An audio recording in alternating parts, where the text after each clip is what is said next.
What's going on, Dodger fans? Hope everyone's doing well. Thank you so much for tuning in to another episode of the Incline Dodgers podcast. We are presented by TickPick and FanSided.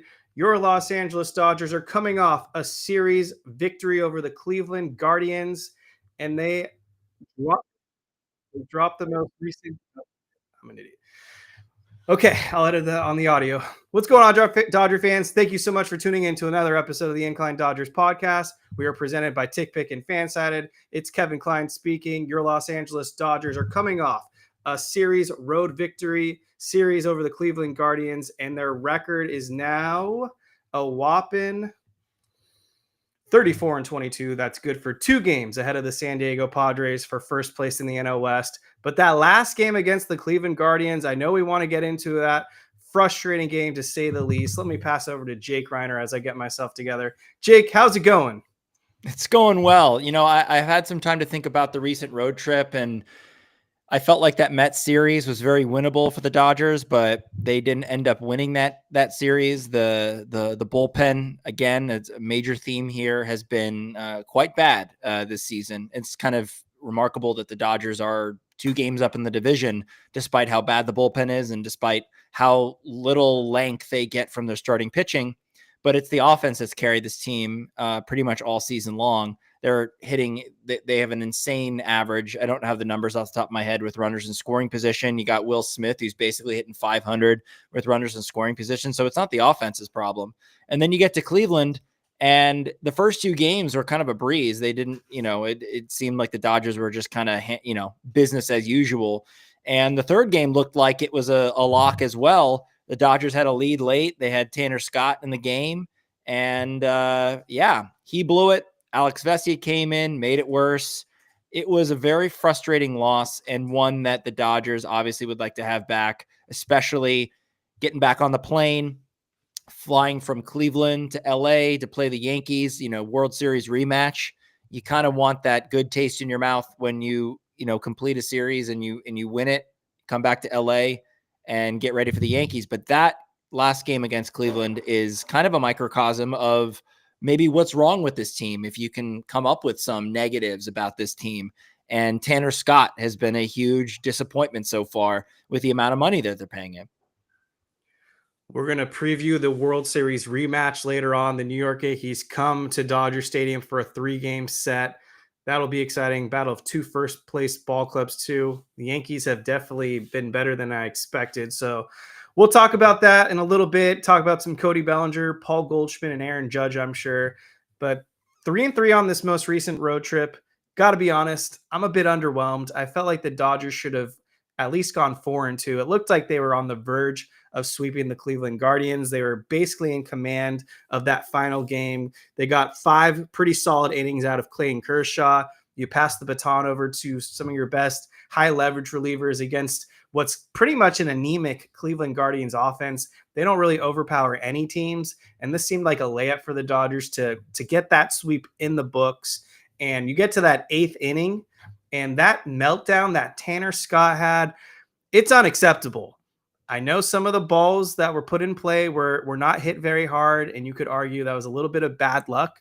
But when you've got a 3-run lead, Lou Trevino gave up a run. I'm not really sure why Dave Roberts wanted Lou Trevino to get 5 outs in the first place. That kind of felt like they were overextending him.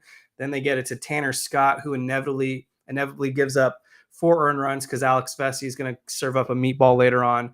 But it's been a kind of a circus and underwhelming start for Tanner Scott now in his first season as a Los Angeles Dodger. I'm getting kind of Craig Kimbrell vibes from a guy that I thought was one of the best closers in baseball when we signed him. And that's not to say he's incapable of turning it around, because I think he will turn it around. I was glazing him a couple weeks ago, talking about how amazing he was for the Dodgers. And pretty much ever since me showcasing and bragging about him, he's been an utter train wreck. I mean, you look at his last 7 games, he's got a 12.15 ERA, 6 2/3 innings, 11 hits, 9 earned runs, a whip of 2. His season totals now, his ERA has ballooned to a 4.62, and he's blown 5 saves.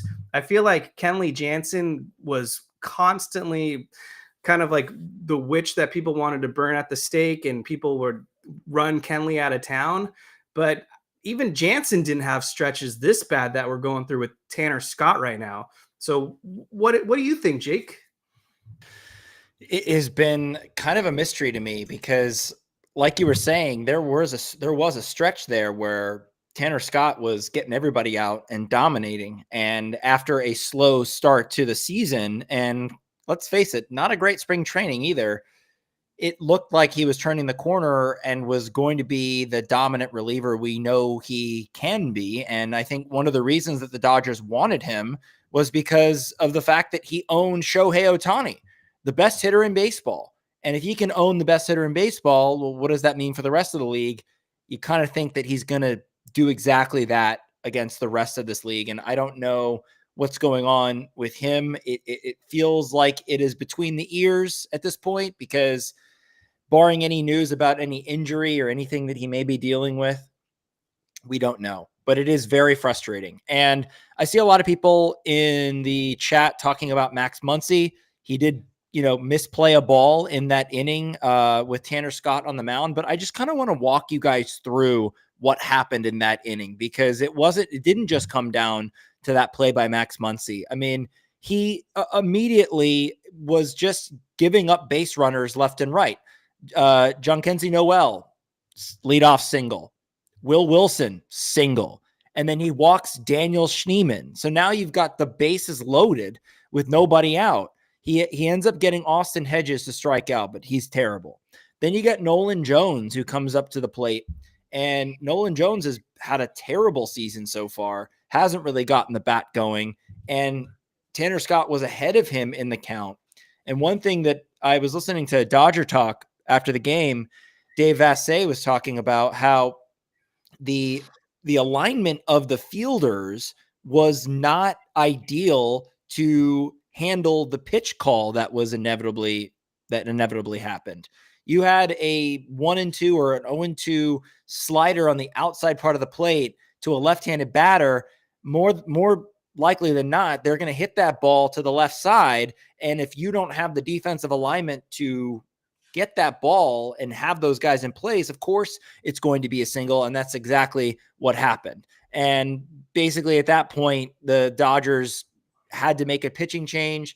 They brought in Alex Vesia, who gave up a massive home run to Angel Martinez, who is better from the right side anyway, they were saying on the broadcast, and gave him a fat meatball down the middle. The guy did not miss it. He crushed it. And that was basically the ball game. But, you don't even get to the Max Muncy misplaying of the ball or whatever if Tanner Scott is not putting guys on base literally the whole inning. That just can't happen, especially against this team. He should be dominating this team. Yeah, I mean, that's been kind of the issues with Tanner Scott. He just doesn't have the same swing and miss stuff that he had previously, especially with the Miami Marlins. You're seeing a lot more balls put in play. The fastball doesn't have the same movement that it previously did. The slider hasn't been as effective as of late. So it's been quite the experience with Tanner Scott so far. And there were a couple points that you mentioned on Dodger Talk. I do think a guy like Tanner Scott, when you're being paid a 4-year contract, $72 million, you've got to man up and address the media there. That's just what comes with the territory, especially if you're pitching for the reigning World Series champions and a contender trying to go back to back. You've got to have accountability there. That kind of gives me some Russell Westbrook vibes.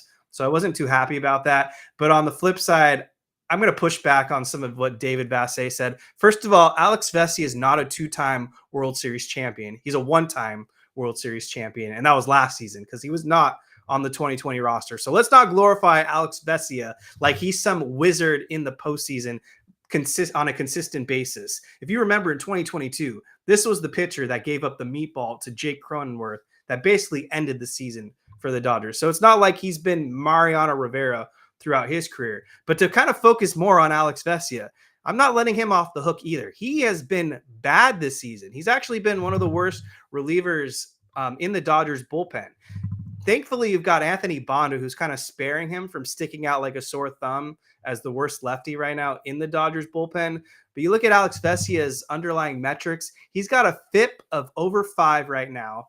He's given up 7 home runs this season. In 2024, he gave up just 7 home runs. And in 2023, he gave up just 7 home runs. So you look at the numbers right now, 7 home runs over 24 innings. Alex Vesia's got a home run problem, and he's got to fix that because he's been getting and way it's too not many and long it's balls. and it's not just Vesia. The Dodgers, another thing that Vesia mentioned was that the Dodgers are second in Major League Baseball in relievers giving up home runs, bullpen home runs. They have like 33 this year, second to the Anaheim Angels, who are terrible, and the Dodgers aren't. So that is tough when you are asking a lot of your offense to always come back in games. And we've talked about how the starting pitching has been not great outside of Yamamoto, and Dustin May has been solid. But outside of those guys, like, the starting pitching needs to be better, obviously. But to have a lead late against a bad team, you got to secure those wins, because the division is one of the toughest in baseball. Absolutely. Appreciate everyone tuning in. Hit that like button if you haven't yet. If you got fun questions or Dodgers questions for us, we'll absolutely answer anything you've got our way. But just to kind of finalize my thoughts on Alex Vesia, that barrel rate, he is in the 1 percentile, meaning pitches that he serves up are getting hit very hard. Fastball velocity has kind of dropped too. It's not as Alex Vesia like. So definitely some regression right now. Hopefully Alex Vesia can turn it around, because he's always been an important part of the Dodgers bullpen. And speaking of Dodgers bullpen, we've got some updates. Evan Phillips moved to the 60-day injured list. I don't want to be pessimistic here, but that outlook does not look good. I'm expecting the worst for Evan Phillips, and not to put more bad juju out there, I don't think Evan Phillips is pitching for the Dodgers again in the year 2025. It just sounds pretty serious. Wasn't it Roberts that said that he was worried about him? Like, Yes. that, it's bad when even Dave can't spin it positively about pitching injuries.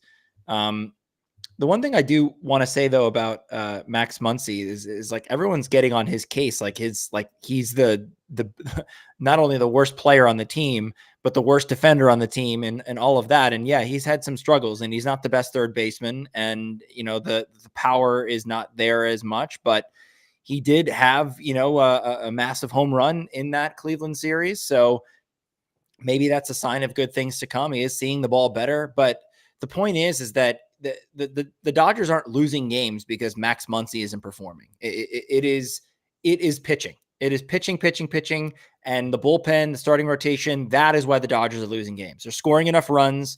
They are playing adequate defense, and the ball that Muncy misplayed in that last game was a tough hop. I mean, it had some weird English on it that it went a different direction or whatever. And so what? And Tanner Scott has to be better. Like, you got to overcome that, dude. You got to figure out a way to get out of that inning. And he just couldn't. It wasn't like that was what led to the disastrous inning. There was a runner already on base. Then he walks the next guy after the Muncy misplay. I mean, come on. 5 blown saves is just crazy to me.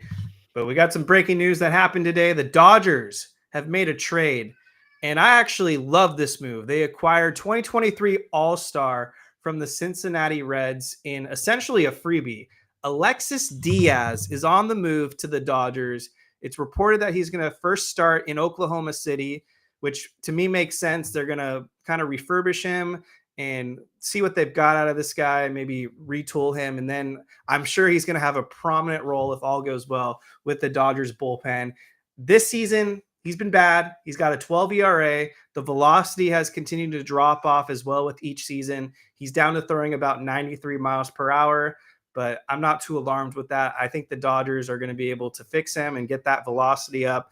But I mean, this is a guy that just 2 years ago, I just mentioned, was an all-star. He had a 3.07 ERA with the Reds, 67 innings thrown, 186 opponent batting average against, and recorded 37 saves. Last season, a little bit more of a bumpy ride, but still had an ERA just a tick below 4, 3.99 ERA, 206 opponent batting average against, and 28 saves, 32 save opportunities. So that was 4 blown saves. Tanner Scott has already blown 5 saves. So I think this is the definition of high reward with super low risk. And I'll get into who the Dodgers trade in a second. But wanted your thoughts, Jake, on Alexis Diaz coming over to Dodger Blue. I think what the best case scenario is that they're able to turn him into some sort of, diamond in the rough reliever that they typically get. They take guys that you either have never heard of or have heard of but have been horrendous, or both, and they become staples in the bullpen. I mean, they need all the help they can get. I don't know what they're going to get out of this guy. Hopefully something. They have been able to get some stuff out of Lou Trevino, and I bet none of us even thought that he was going to be on the team this year. So they need all the help they can get. This bullpen is hurting. There is basically an all-star team on the IL right now in terms of pitching for the Dodgers, and there's not a lot of signs that these guys are coming back anytime soon. So I don't mind a move like this. I don't really know what they're going to get from him, but he has good stuff, and so I'm hoping that they can, have him be effective for them. I don't know. I mean, it's like throwing stuff at the wall to see what sticks at this point. I'm going out on a limb. Top 3 reliever by season ends for the Dodger. I think he's going to be a breakout machine. I'm not confident they're going to turn him around. He's going to be back to the Alexis Diaz of old. This guy only throws 2 pitches, a fastball and a slider. My guess is the Dodgers are going to modify that slider and probably turn it more into that typical Dodgers sweeper that we've seen. They've got to replace Evan Phillips. They potentially need to replace Blake Trinan. So maybe they add to his repertoire a cutter or a sinker, and you get that Alexis Diaz of old, a new flair. I just am ecstatic for this move. This was actually a random tweet I had thrown out in a tweet I threw out in December. I was like, why not just take a shot on Alexis Diaz? And so they finally made that call. The Reds clearly were done with him. And I think the Dodgers are in for a fleecing. And it's not like they gave up anything. They gave up a 13th round pick from the 2024 MLB draft, a pitcher, Mike Villani. And no offense to Mr. Villani, but I don't think he's going to really turn into anything that we're going to regret later on. Yeah, I hope you're right. But that is a bold take that I hope comes to fruition for you and us. The Dodgers bullpen is running on fumes. I mean, Michael Kopech has kind of been up and down with his rehab starts. We've got some exciting news that Emmett Sheehan is beginning his Oklahoma City rehabs. So he'll be starting for the Comets. In case you didn't know that that's what their team name is now. They are the Comets out in Oklahoma City. Emmett Sheehan is going to start taking his rehab outings in Oklahoma City. Edgardo Henriquez is going to be part of that as well. So that's 2 Dodger established 40-man guys that could be coming back in a month or so. I'm excited about Sheehan. We saw a lot of him in 2023. The guy was pretty electric, and it was definitely a blow when they lost him before the 24 season began. But are you excited about Sheehan coming back? Absolutely. I mean, he was pitching really well when he got injured. Was it last year or the year before? I can't remember how long he's been out. Yeah. I mean, he was pitching well. And same with a lot of those young guys. I am very excited to see what he's able to do, because he's been a highly touted pitching prospect for a while now and has good stuff. And we honestly need him. I mean, we need him. We need Landon Knack. We need these guys to give us length and innings. And I actually have been quite impressed recently with what Knack has done. He's pitched a lot better. So I'm encouraged by that. I know you don't, really take too much stock into what Clayton Kershaw did against the Guardians, but he did enough to win the game, and he pitched well. And he was pitching well I believe was he pitching in the Mets series or the series before that? Yeah, one of the ones. Yeah, he was pitching well in the first couple innings, and the rain, kind of knocked him out of the ball game. So to me, it's like I'm very encouraged by what I'm seeing from the starters recently, not overall, but recently. There have been some positives there. Do you know which Dodgers pitcher is currently second in WAR for the entire pitching staff right now? Which Dodgers pitcher? It's just on the roster alone, Yeah. like not in Major League Baseball. Um, the second, like after Yamamoto. Yes. Okay. Is it Gonsolin? No. Ben Kasparius. The guy has Oh, been an I wasn't absolute even thinking of her. I wasn't even thinking of a reliever. guy has been an absolute godsend. Yeah, He's he 4-0. has. Not that we put much stock in wins, but 2.80 ERA. He's thrown 35 innings for the Dodgers, 41 strikeouts. You can put him in low leverage, high leverage, emergency situations. The guy just continues to thrive in whatever situation the Dodgers put him in. He's got a 163 FIP. The guy has just been an absolute maniac and an absolute force out of the Dodgers pen. Without him, I don't think they'd be leading the division right now. He's kind of been that savior and holding them afloat, along with Jack Dreyer, who's actually is third on the Dodgers in overall WAR. So he's been awesome as well.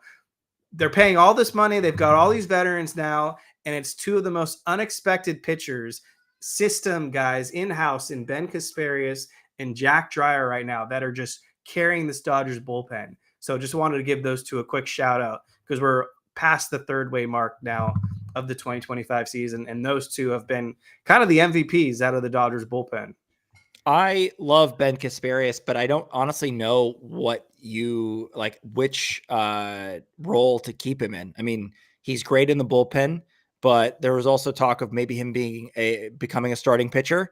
I would be down for that if the starting rotation continues to be in somewhat shambles. But honestly, with the struggles of the bullpen, you kind of want him to be in that bullpen. I mean, he can do, like you said, he can do so many different roles. He's that Swiss Army knife kind of high leverage, give you length, whatever you need. He's been terrific. So maybe you do keep him in the bullpen, but I wouldn't mind them stretching him out to being a starter as well.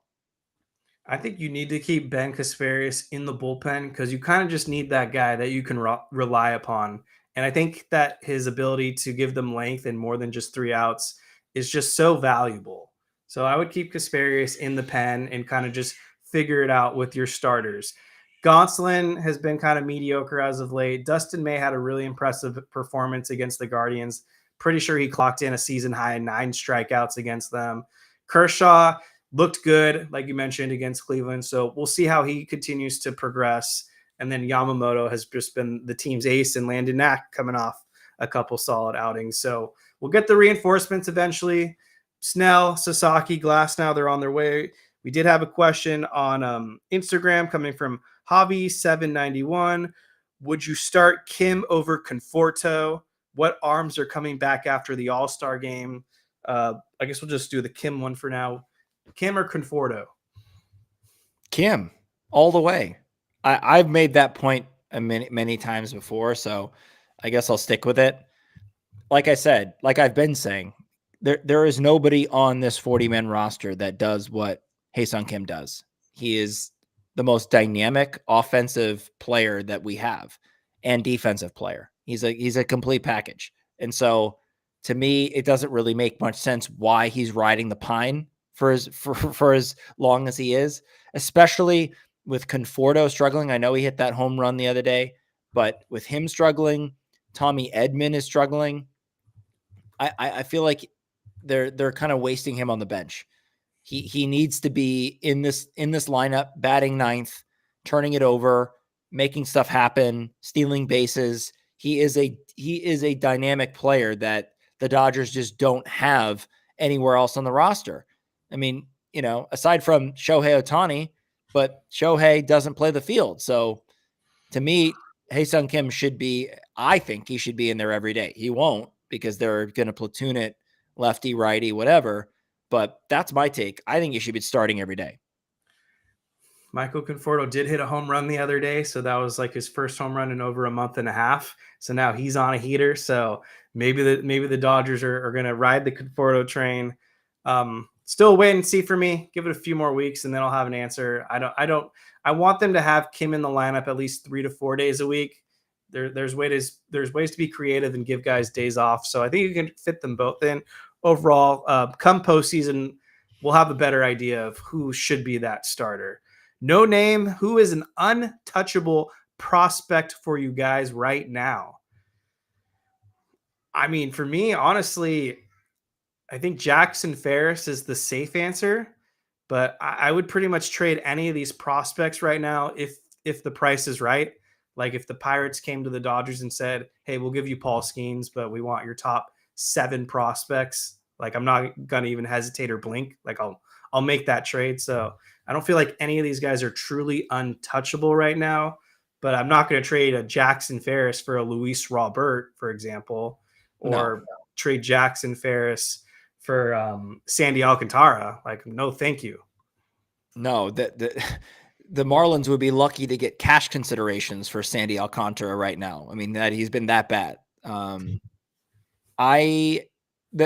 don't like I agree with you. I don't know if there's any guys that I would say are untouchable, but guys that I would be like it would be difficult for me to part ways with would be like a Zaire Hope or a Josue De Paula. Those guys look like they're studs and they are raking this year in the minors. Dalton Rushing is another one that I think, has been. I mean, how nice is it to have a backup catcher that can hit drive-in runs and throw out base runners? I mean, we haven't had that in years. So to me, it is a godsend, and also gives Will Smith more time off, which is huge. Will Smith is tearing the cover off the ball right now and is just killing it with runners in scoring position. But the big knock against him has been his second half performance.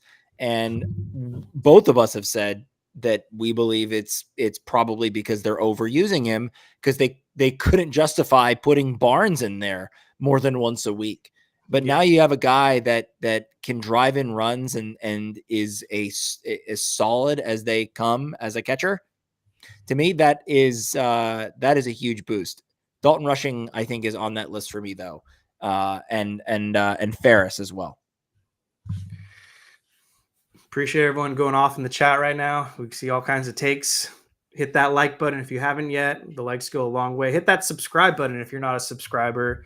And we'll take some questions, especially the ones that haven't had a question answered already in the stream. But I want to talk Dodgers Yankees now. It's time to preview maybe the biggest series in terms of marquee matchup of the year, World Series rematch. So first things first, we're about 7 months now removed from the World Series. Do you still think about the Freddie Freeman walk-off grand slam? Do you still think about that magical inning where the Dodgers were down 5-0 in game 5 and march all the way back to tie it and then eventually take the lead? I see bumper stickers or window stickers of that little Fox scoreboard where it was 5-0 Yankees. I think that's hilarious. But I mean, yeah, it feels good to be champs. Beating the Yankees makes it even sweeter. So first, this is your time to just go through nostalgia and recollect the World Series of last year. When Freddie Freeman hit that grand slam, I thought we were winning the series. I thought there was no way that a moment like that could happen in the way that it did, with the similarities to Kirk Gibson, Freddie being injured, and then Freddie winning, World Series MVP on the bad ankle. There was just no way the Dodgers were losing that series. And I think because of moments like that, and for me, baseball, there's no other sport like it in terms of like the magic that happens in the postseason. That's why I think the Dodgers were able to come back in that fifth inning in the final game, because they just weren't going to lose. And yeah, the Yankees were bad on defense, but they were always bad on defense. It wasn't just that one inning. They were bad on defense pretty much the whole year. So the fact that it caught up with them at the worst possible time ever, I still can't get over Aaron Judge dropping that fly ball. I cannot get over that. That to me, it doesn't get more room service than that.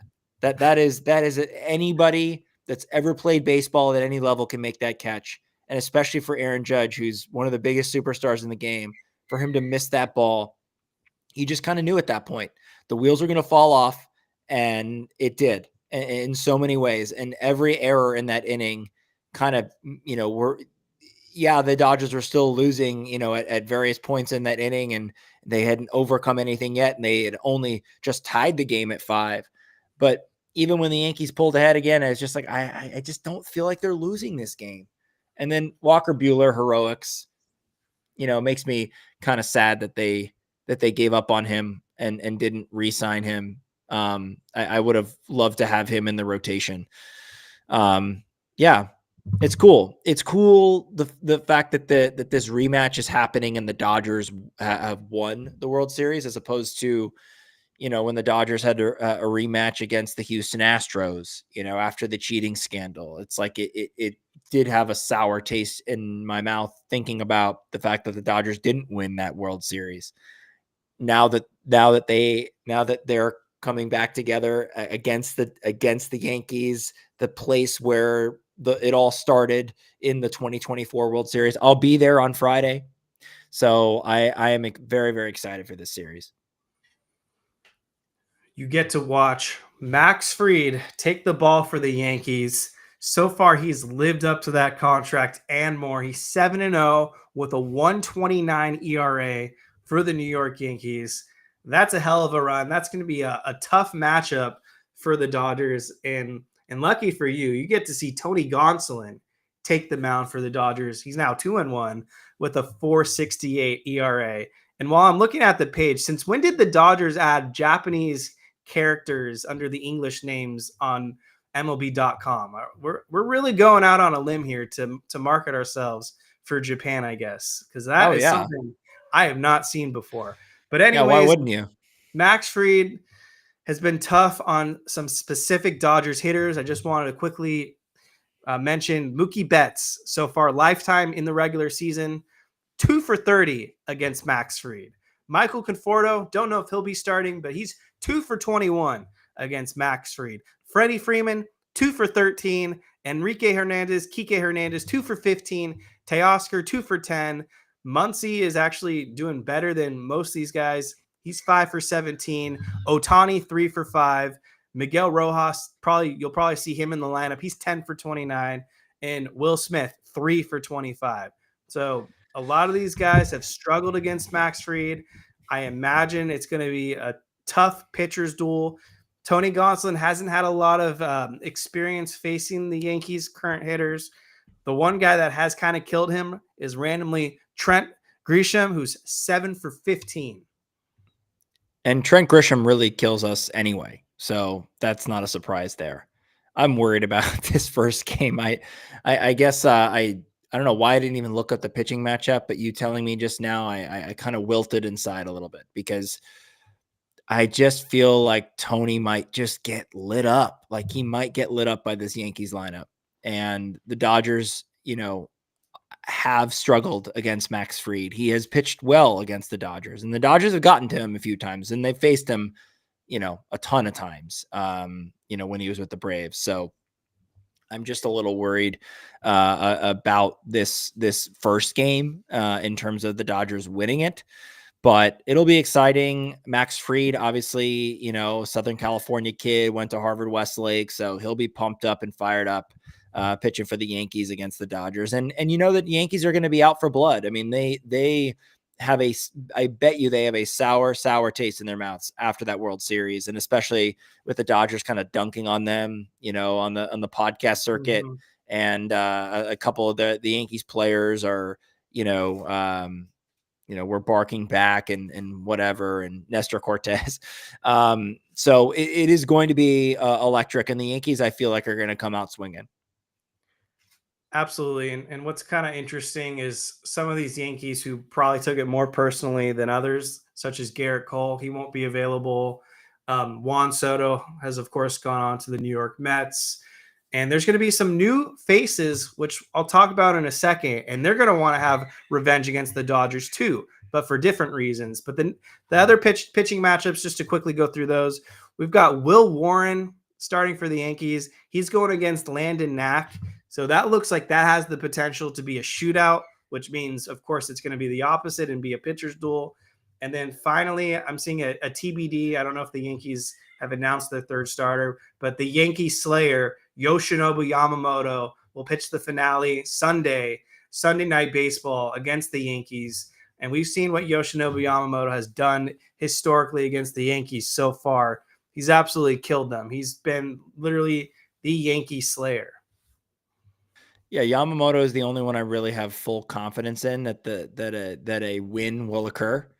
But I could see the Dodgers losing 2 out of 3, which would be tough because they have had a kind of a rough-ish stretch lately.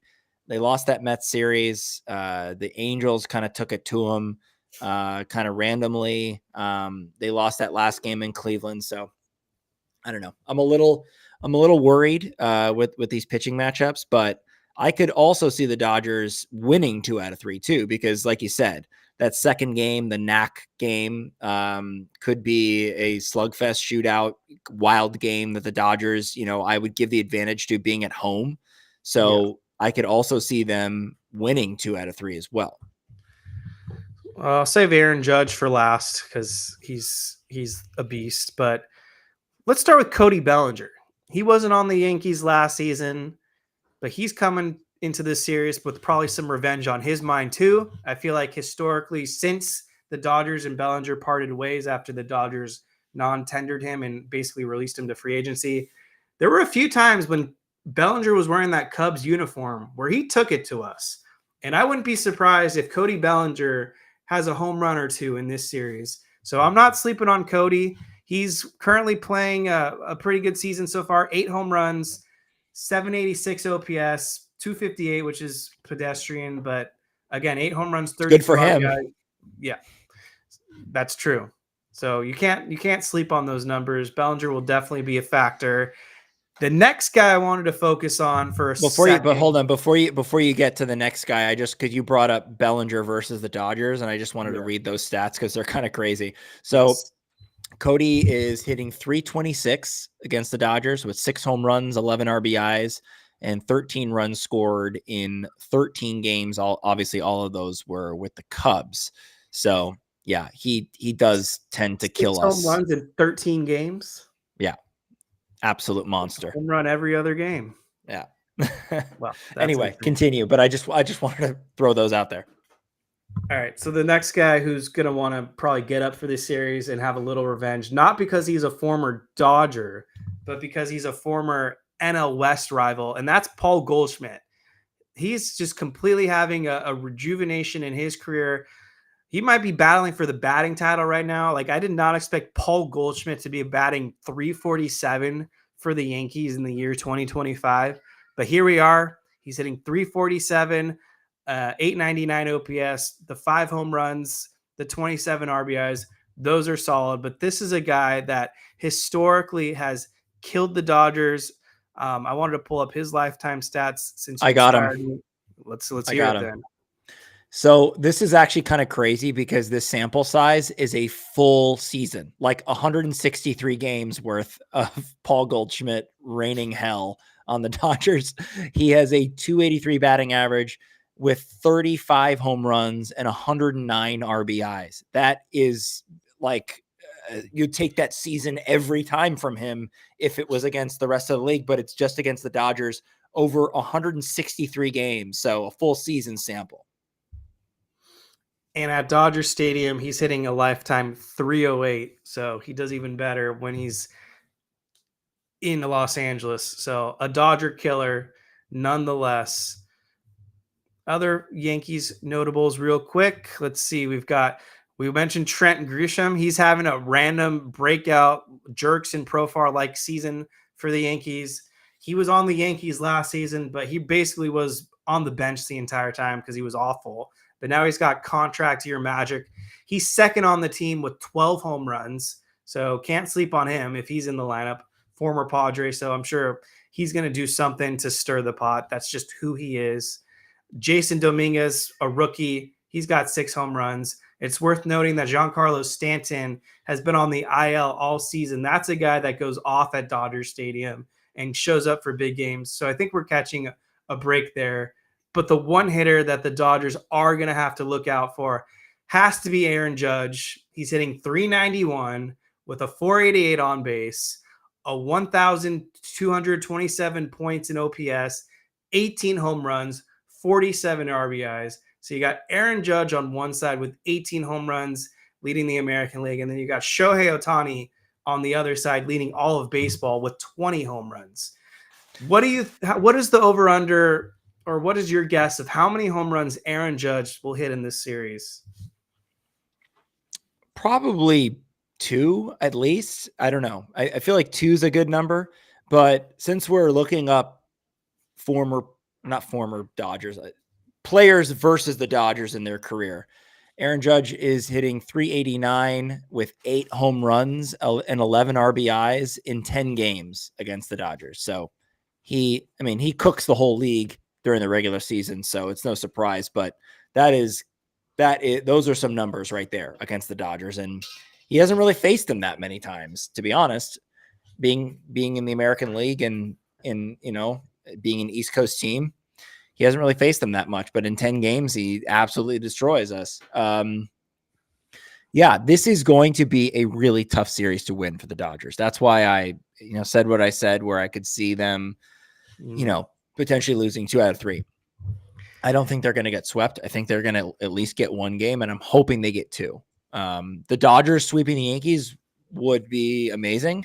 But the Yankees are really good right now, and they are cooking, and the Dodgers are kind of, a little bit in shambles. I mean, with pitching, with the bullpen, who's coming out of the bullpen, who, if the Dodgers have a lead late, are they going to be able to secure it? That is the big question.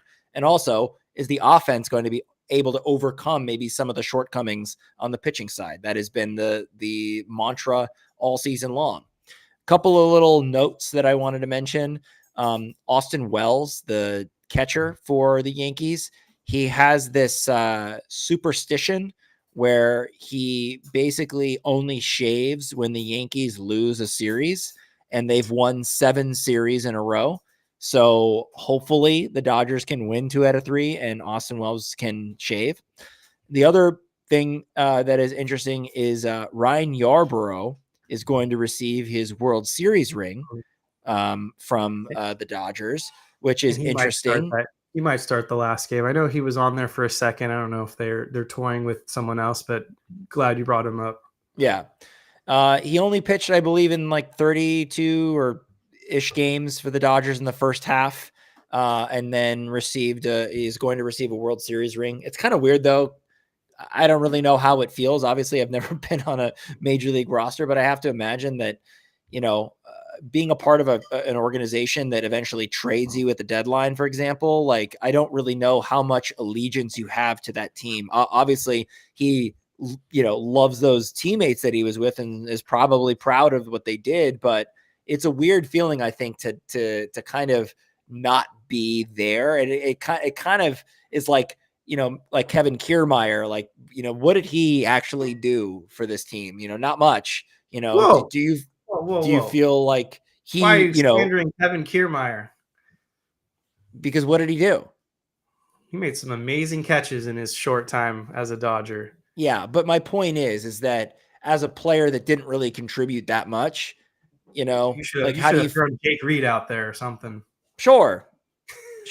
I mean, at least Kevin Kiermaier was on the postseason roster. I remember, when the Red Sox won in 2004, Nomar Garciaparra received a World Series ring, even though he wasn't on that roster in the World Series. He was on the team during the first half, and then they traded him to the Cubs.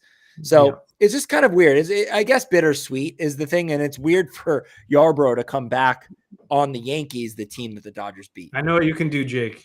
You can hit up the now retired Ross Stripling, because he was traded in 2020 at the deadline, I'm pretty sure. or around the Yes. deadline. We were And on we were doing our podcast when he was yeah, traded. I remember that. and he wasn't even traded for anything of substance. He was basically traded off the team just to get rid of him for some Yep. prospects. See ya. Maybe you could ask him and see how he feels, and if he reps that World Series ring, he's probably got the time on his hands. Yarbrough actually, I read an article. Yarbrough said he's going to look at it, admire it, and then put it away. Like he doesn't really feel like he really, was a part of that team, I guess.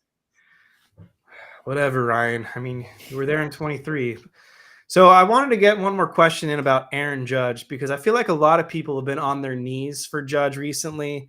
Is he the greatest modern day right-handed hitter?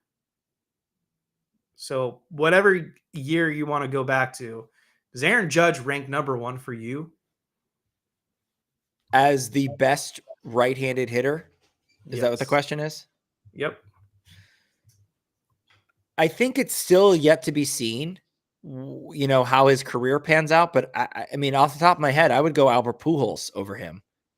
I would. Yeah. I mean, I think, he's got the MVPs. He's, one of the best right-handed hitters, one of the best hitters ever, Albert Pujols, and was really good in the playoffs, as opposed to Judge, who isn't. So I don't know if you can really say that Aaron Judge is the best right-handed hitter of all time, or in this era, or what. I can't remember how you phrased it, but to me, it's like you have to be judged by what you do. No pun intended. You have to be judged by what you do in the regular season and the playoffs. Yeah, Albert Pujols is one that I definitely wouldn't argue with. That's someone Miguel that Cabrera, that's another one that just popped in my no, head. no way. Aaron Judge kills Miguel Cabrera, but the He one won a that I triple think crown. I don't care. Aaron Judge hit 62 home runs. That's more impressive than a triple crown. I don't But think so. anyway, Anyway, I do. keep going. I think the one that we're just kind of forgetting about, because the last few years haven't been so kind to him with the injuries, but Mike Trout. I'm taking Mike Trout in his prime over Aaron Judge any day. I mean, come on. I mean, the guy won tons of MVPs, at least 3 of them with the Angels, a bunch of runner-ups too, and the guy was hitting, I know he wasn't hitting 60 home runs, but he was pretty much a lock every season to hit between 30 to 40 home runs, and was a walk machine. So I would Yeah. give the edge to Mike Trout. And, you can't really judge Trout on the postseason thing because he was on the Angels forever. So, but I'm with you. I think that Judge is a great talent, and he's a superstar hitter, and will be one of the greats when it's all said and done. But to me, it's like there are other guys that are very comparable, and I think maybe better than him. When you think about the totality of their career. I mean, while we're here, I mean, hitting wise, I would give the edge to Miguel Cabrera over Beltre, but Beltre as a whole, when you factor in the defense and Yeah, everything, the defense. I think he was better than Miguel Cabrera overall. Just want to give a quick shout out to Adrian Beltre there. Of course, love Beltre. So yeah, Dodgers Yankees. I think we kind of covered what this series looks like. The Yankees have been surprisingly good despite Stanton not being healthy. They lost Cole for the season, and they lost Juan Soto in the offseason. And yet they're 35-20. They've got a comfortable 7-game lead right now over the Tampa Bay Rays. And the Dodgers, they're gonna treat it like it's May baseball. Let's be honest. Like, I don't think the Dodgers are gonna treat these games like they're playoff games. Like, I can definitely see the Yankees pushing harder and trying to prove something more. 100%. Yeah, the Dodgers are gonna play their game. They're gonna let Landon Knack. They're gonna let Tony Gonsolin go their 4 or 5 innings. Then they're gonna pass it off to the bullpen. You'll probably see some Luis Garcia action. Maybe Chris Stratton makes his Dodger debut, but I don't think they're gonna manage these games like it's the World Series. Just gonna be real. Yeah, and I think because the Yankees lost in the World Series and they're coming to Dodger Stadium, they're going to want to prove something. So they're going to be laser focused and really wanting to win these ones.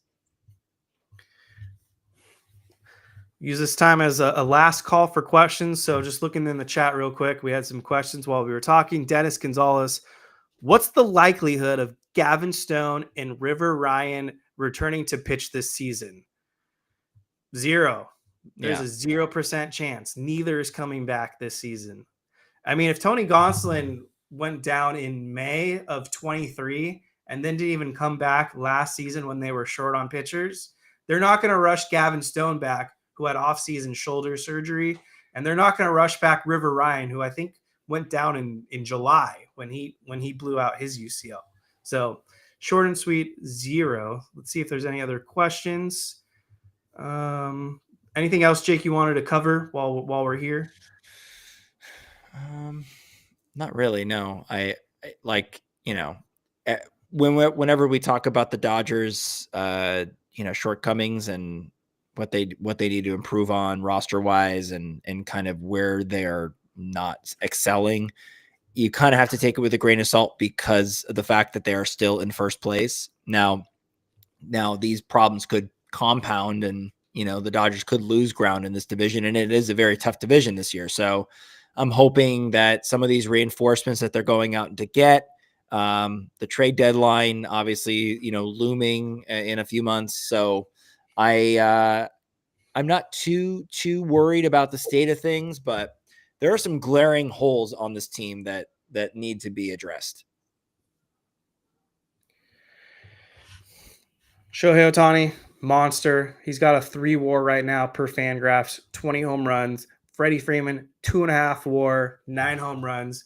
I think you briefly touched on it, how Will Smith has just basically been a machine with runners in scoring position. He's hitting over 500 or something. Yeah, I wanted to pull it up real quick just to kind of get a quick Will Smith update. I think he's the front runner right now. Like, I can't think of another catcher in the National League that would even come close to him starting the All-Star game if we're going off stats right now.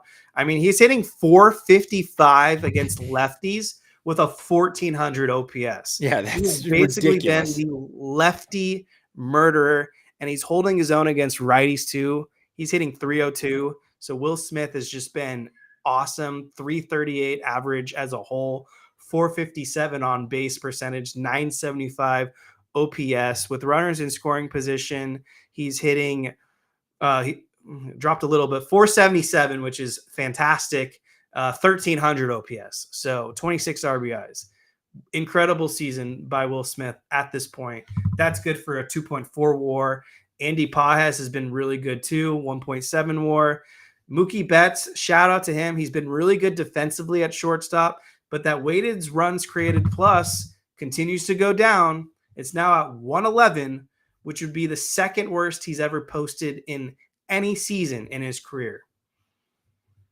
Yeah, that's a concern. Mookie Betts is a very big concern offensively right now, but I believe in him. I trust his ability to figure out a way to produce even when he's not going well. But yeah, I mean, this was one of the things we talked about in the preseason when we were talking about him moving to shortstop. Was not only was he going to be a good defensive shortstop, which he has proven that he is, but then is the offense going to suffer? That was one thing we talked about as well. And I don't know if they correlate, but it seems like they do. Because if he was in right field, he wouldn't even have to think about playing defense. He could just focus on hitting because he's got a Gold Glove out there. So, I mean, I think it is an important thing to keep in mind. Shout out to BC for dropping the stat that Will Smith leads the National League in on-base percentage. That is another important indicator of just how good Smith has done. And then the last stat update, I don't admit it, but hopefully Edman gets it going soon because that's one of our X factors in the Dodgers lineup. 100%. And we know what Tommy Edman is capable of doing, and I feel like he's going to climb out of this. And so I'm willing to give him the benefit of the doubt and as long of a leash as possible to kind of get right. And we'll see what happens. But I mean, we know what he's capable of doing. Yep. So just to quickly recap what we talked about, Alexis Diaz coming to the Dodgers. I've thrown it out there. The bold take is he's going to be a top 3 Dodgers reliever by end of season. Tanner Scott, we both are very frustrated with his struggles. This is a prove it series. Like Tanner Scott is going to get into this Yankees action, and he's got to do his job, or the Dodgers are going to have to consider other options at the closer spot. In a year where they signed Tanner Scott, Kirby Yates, Blake Snell, and Roki Sasaki, not one of them is working out for the Dodgers right now. Go freaking figure. Disaster. I mean, just a disaster for this starting rotation. I don't know. I don't know what to make of it. The Sasaki, Glasnow, and Snell. You thought maybe like one would work out so far, and none of them have. Last question, then we'll just final thoughts. Ivy, if you're Friedman, what trade proposal are you making to get Skeens at the deadline? All the top prospects. Throw them all this is more up your alley. I mean, I guess empty the farm. I don't know. You would have to literally empty the farm. So it's what it's going to take. I don't think Paul Skeens is going anywhere anytime soon, but I'm excited to watch him suit up for Team USA. I think going to be sick. I think we're going to win the whole thing.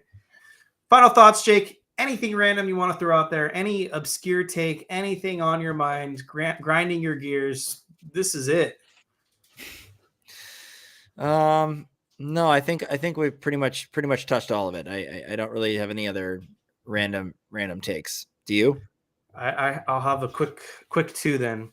Number one, The Rehearsal. If you have not watched The Rehearsal on HBO, best comedy series next to The Studio. I think The Studio might be the best comedy series, but The Rehearsal, whatever it is, documentary, comedy, whatever Nathan Fielder decided it is, incredible. If you have not watched it, you're missing out. Highly recommend The Rehearsal. I don't know if you've seen that one, Jake. I need to watch it, but yeah, I've heard great things about it. Number two, this one is just a random take that I just want to throw shade at. I'm sick of the people that tweet about Whataburger being the most superior burger chain. Like, why is there such a fascination with Whataburger? I know they come up every year on this show, but I just don't get it. Yeah, how many times are we going to talk about Whataburger? A lot. I actually like, having lived in Houston, like I actually like it, but I don't think that it is anywhere near In-N-Out or anywhere near like a superior burger chain. I mean, it just isn't. It's good and it does the job. And the good thing about them in Texas is that there are tons of them everywhere. So it's always available. It's always open. So it's convenience too. You can't always find an In-N-Out. So there's that. All right. I can get these food takes in 30 seconds. Have I ever been to Howlin' Ray's? Fantastic place in Los Angeles. You must go to Howlin' Ray's. Yeah, I need to go. Top 5 chicken I've ever had in my life. And the last take, I was in Canada recently. I had to try Tim Hortons because I've heard so much about it. Tim Hortons absolutely clears Dunkin' Donuts or Krispy Kreme. If you're into donuts or sweets, give Tim Hortons a shot. Yeah, I've had it too. It's good. Thank you guys for tuning into the Inclined Dodgers podcast. We'll be back to talk some Dodgers and Yankees, I'm sure. It's going to be an exciting series. And again, you can get your tickets to see these games in action over at TickPick. So everyone have a great rest of your week. I'll be live tweeting. Jake will be tweeting. And if you haven't joined our Discord yet, I'll drop the Discord in the YouTube comments. We'll talk some Dodgers.